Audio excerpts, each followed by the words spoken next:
Je suis Sophie Onimuscarias, je suis conservatrice du patrimoine et responsable du service culturel du Musée des Beaux-Arts de Lyon. Je suis Adeline Collange-Perugy, conservatrice au Musée d'Art de Nantes, chargée des collections d'art ancien jusqu'au XVIIIe siècle et référente pour le service des publics. Alors pour moi, la sculpture, c'est un art extrêmement vivant, puisque un des objectifs des sculpteurs, c'est quand même de restituer le mouvement, le volume, la vie. Et c'est peut-être un art qui est moins narratif, je dirais, que la peinture, mais qui est plus dans le ressenti du corps, du mouvement, de la représentation de la vie, en tout cas pour les sculptures figuratives.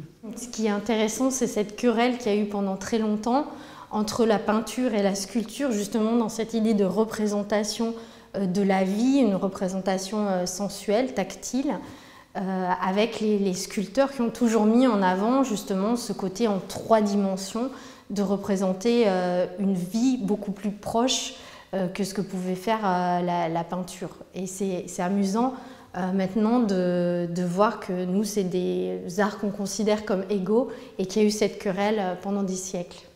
Ce projet de galerie tactile est vraiment innovant, puisque c'est vrai qu'un des grands reproches qu'on pourrait faire au musée d'un point de vue du public, c'est cette appréhension tactile qu'on n'a plus de la matière, même si ça fait partie justement des missions du musée, normalement de ne pas faire toucher, puisque toucher met en danger les œuvres originales.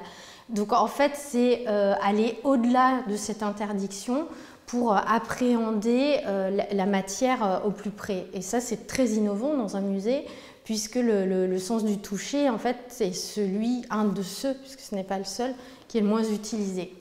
Un autre objectif de la galerie tactile, c'est d'essayer de faire percevoir aux visiteurs, à tous les visiteurs, ce que peut être la perception tactile d'une personne aveugle. Donc on a une inversion complète de la pratique de médiation pour faire comprendre au public voyant comment les aveugles et les déficients visuels voient les sculptures et les œuvres d'art.